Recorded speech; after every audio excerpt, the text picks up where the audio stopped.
Hello students, Hindi online classes में आपका स्वागत है। पिछले वीडियो में हमने क्रिया की परिभाषा, कर्म के आधार पर क्रिया के प्रकार, प्रयोग के आधार पर कुछ प्रकार के बारे में पढ़ा। आज हम प्रयोग और संरचना के आधार पर जो शेष प्रकार बचे हुए हैं उनके बारे में अध्ययन करेंगे। कुछ हमारे काल के आधार पर क्रिया के प्रकार, उनके बारे में भी आज हम पढ़ेंगे। तो कल हमने पढ़ा था सामान्य क्रिया और संयुक्त क्रिया और प्रेरणार्थक क्रिया। आज हम पढ़ेंगे पूर्वकालिक क्रिया।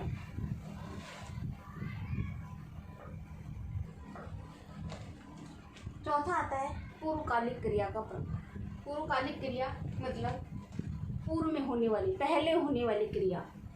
जब कर्ता एक क्रिया को समाप्त करके दूसरी क्रिया को आरंभ करता है, मतलब एक काम को पूरा करने के बाद दूसरे काम को जब प्रारंभ करता है तो पहले जो क्रिया होती है वो पूर्वकालिक क्रिया, पूर्व यानी पहले जो होती है वो क्या कहलाती है? पूर्वकालिक क्रिया कहलाती है। जैसे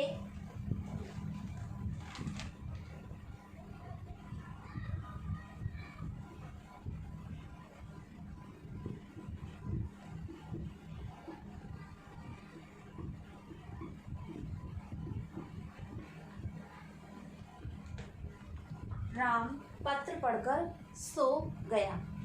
राम पत्र पढ़ लिया, पढ़कर सो गया। पहली क्रिया पूर्व में होने वाली क्रिया और बाद में होने वाली दूसरी क्रिया।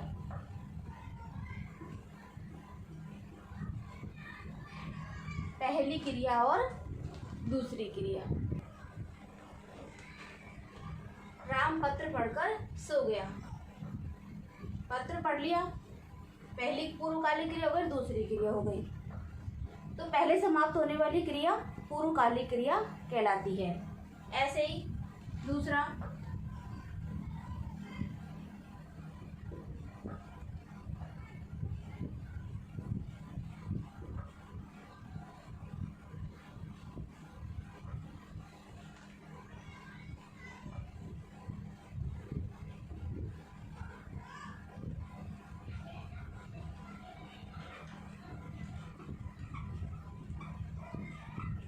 सेजल खाना खाकर सो गई। इसमें भी दो, सो गई, खाना खाकर सो गई।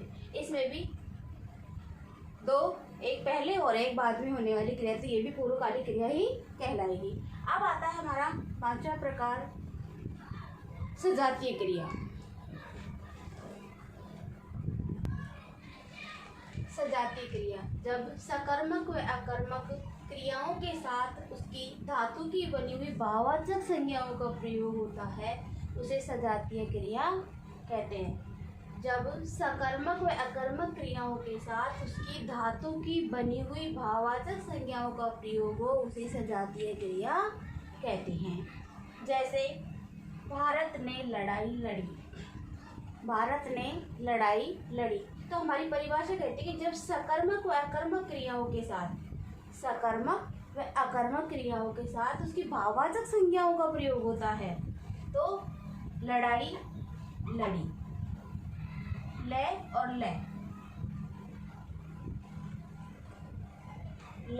और ले साथ उसकी धातु की बनी हुई भाववाचक संज्ञाओं को, ले और ले एक ही धातु की बनी हुई है।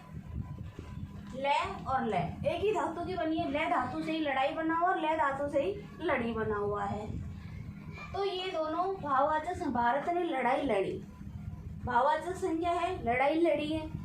और किसान मेहनत से कमाई करते हैं, इसमें भी वही है, कै और कै, कमाई और करते, दोनों कै धातु से बने हुए हैं। किससे बने हुए हैं? कै धातु से। तो ये कौन सी हो गई? हमारी सजातीय क्रिया। अब आती है हमारी नाम धातु क्रिया। छठी आती है हमारी नाम धातु क्रिया।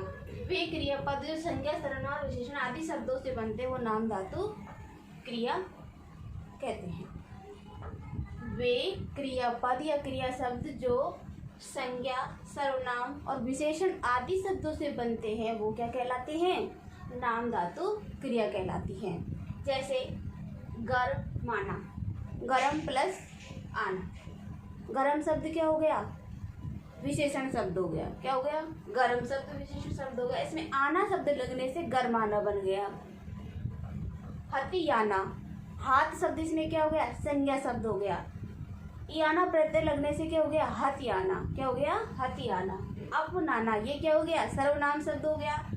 अपना प्लस आना, इसमें भी आना लग गया तो अपनाना हो गया।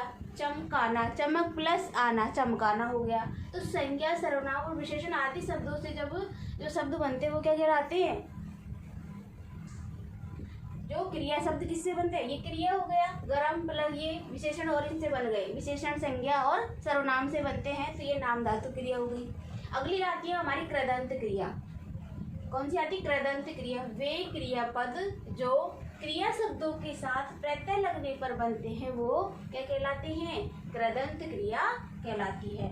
वे क्रिया पद या क्रिया शब्द जो क्रिया शब्दों के साथ प्रत्यय लगने पर बनते हैं वो क्या कहलाते हैं? कृदंत क्रिया कहलाती है। जैसे चलना से, चल से चलना, चल से चलना, चल से चलना बन गया। चल शब्द क्या हो गया? क्रिया। उसके साथ ना प्रत्यय लगने से, जैसे चल प्लस ना, चलना, चल से चलना बन गया। जा से क्या बन गया? जा प्लस ना, जाना। लिख प्लस ना। तो हमारी परिभाषा के अनुसार प्रत्यय लग गए, इसमें भी ना प्रत्यय लग गया, इसमें भी ना प्रत्यय लग गया और इसमें भी ना प्रत्यय लग गया। तो ना शब्द लगते हैं जैसे चलना, फिरना, दौड़ना, खेलना, कूदना, हंसना, रोना, ये सब क्रिया के साथ ना लगने से क्या बन जाते हैं? क्रियापद। क्या बन जाते हैं? तो ये कृदंत क्रिया कहलाती है। अब हमारी अंतिम प्रयोग और संरचना के आधार पर अंतिम क्रिया आती है सहायक क्रिया। सहायक क्रिया वे क्रियाएं जो मुख्य क्रिया की सहायक क्रिया के रूप में प्रयुक्त होती है उसे सहायक क्रिया कहते हैं। वे क्रिया जो मुख्य क्रिया की सहायक क्रिया के रूप में प्रयुक्त होती है वो क्या कहलाती है? सहायक क्रिया कहलाती है। जैसे देव काम कर रहा है तो कर रहा, ये क्या हो गई? मुख्य क्रिया। और है शब्द इसमें क्या हो गया? सहायक क्रिया।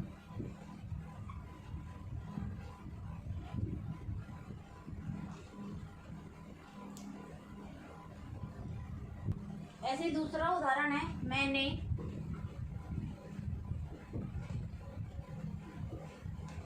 चोर को भागते हुए देखा। मैंने चोर को भागते हुए देखा, तो भागते हुए देखा, देखना तो क्या हो गई? इसमें मुख्य क्रिया, क्योंकि इसमें है शब्द तो जुड़ा नहीं, और ये इसमें सहायक क्रिया। भागते हुए आगे समझ में। अब पढ़ेंगे हम काल के आधार पर क्रिया के भेद। काल के आधार पर क्रिया के भेद। अब हम पढ़ेंगे काल के आधार पर क्रिया के भेद। काल के आधार पर क्रिया तीन प्रकार की होती है: वर्तमान कालिक क्रिया, भूतकालिक क्रिया और भविष्यकाल क्रिया। वर्तमान कालिक जैसे काल पढ़ते हैं, वर्तमान काल, भूतकाल, भविष्यकाल। उसी प्रकार काल के आधार पर क्रिया हो गई कि वर्तमान कालिक क्रिया जो हमारे अब चल रही है, इस समय जो क्रिया कर रहे हैं हम, जैसे हम पढ़ रहे हैं तो वर्तमान में कर रहे हैं अभी, तो ये वर्तमान कालिक क्रिया हो गई। भूतकालिक क्रिया जो हम कर चुके, भूतकालिक क्रिया का मतलब होता है जो हम काम कर चुके, वो भूतकाल में गया, तो वो हो गई भूतकालिक क्रिया। तीसरी आती है हमारी भविष्यकालिक क्रिया, मतलब जो हम आगे करेंगे, आने वाले समय में हम जो भी कार्य करेंगे, जैसे हम अगला टॉपिक पढ़ेंगे तो आगे करेंगे, तो वो हमारे किस में चल रहा है? भविष्य काल में।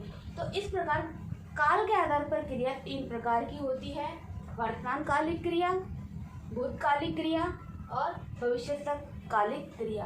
अब हम एक एक के बारे में विस्तार से पढ़ेंगे। सबसे पहले आता है वर्तमान कालिक क्रिया।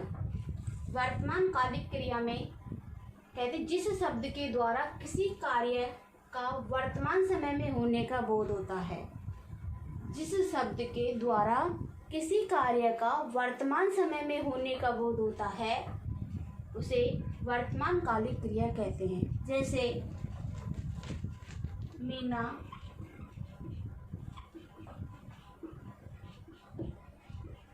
विद्यालय जा रही है। जा रही है मतलब अभी जा रही है, तो ये वर्तमान कालिक क्रिया है।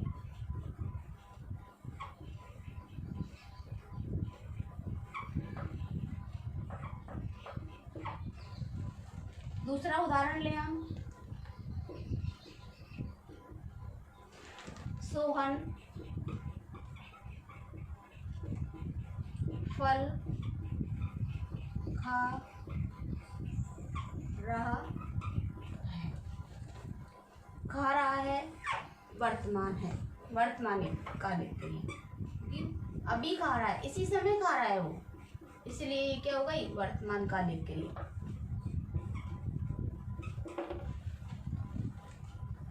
अब आती है हमारी भूतकालिक क्रिया। भूतकालिक क्रिया जिस शब्द के द्वारा किसी कार्य का बीते हुए समय में किए जाने का उल्लेख किया गया हो उसे भूतकालिक क्रिया कहते हैं। जिस शब्द के द्वारा किसी कार्य का बीते हुए समय में किए जाने का उल्लेख किया गया हो उसे भूतकालिक क्रिया कहते हैं, जो काम हम कर चुके। जैसे बीना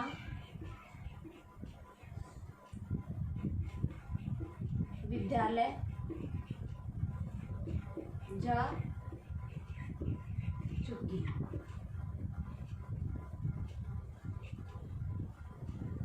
बीना विद्यालय जा चुकी मतलब गई, हमें कोई मतलब वो पहुंच गई पहले ही, मतलब वो कार्य को वो समाप्त कर चुकी।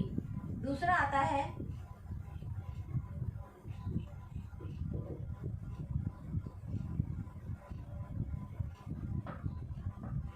अंकिता बाजार गई। अंकिता बाजार जा चुकी, वे मतलब इस कार्य को पूर्ण कर चुके, तो ये किस में चला गया भूतकालिक क्रिया में चला गया। अब अंतिम है हमारी भविष्यकालिक क्रिया।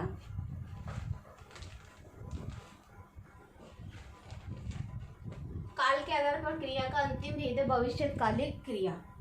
जिस शब्द के द्वारा किसी कार्य का आने वाले समय के लिए उल्लेख किया गया हो उसे भविष्यकालिक क्रिया कहते हैं। भविष्य में, किसमें भविष्य में जिस शब्द के द्वारा किसी कार्य का आने वाले समय के लिए उल्लेख किया गया हो उसे भविष्यकालिक क्रिया कहते हैं। जैसे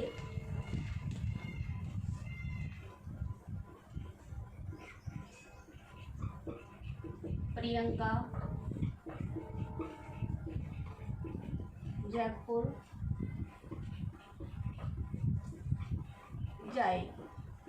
जाएगी शब्द से भविष्यकालिक क्रिया का पता लगता है। दूसरा उदाहरण है हमारा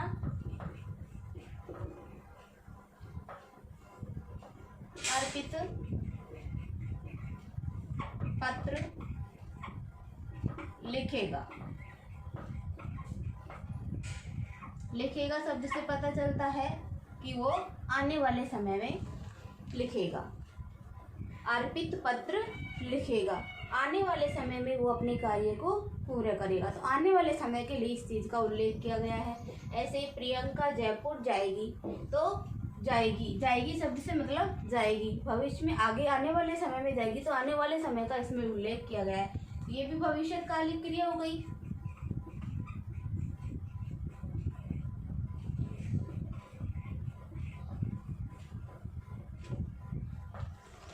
तो ये थे हमारे क्रिया के भेद, क्रिया की परिभाषा, कर्म के आधार पर, प्रयोग के आधार पर, काल के आधार पर क्रिया के भेद।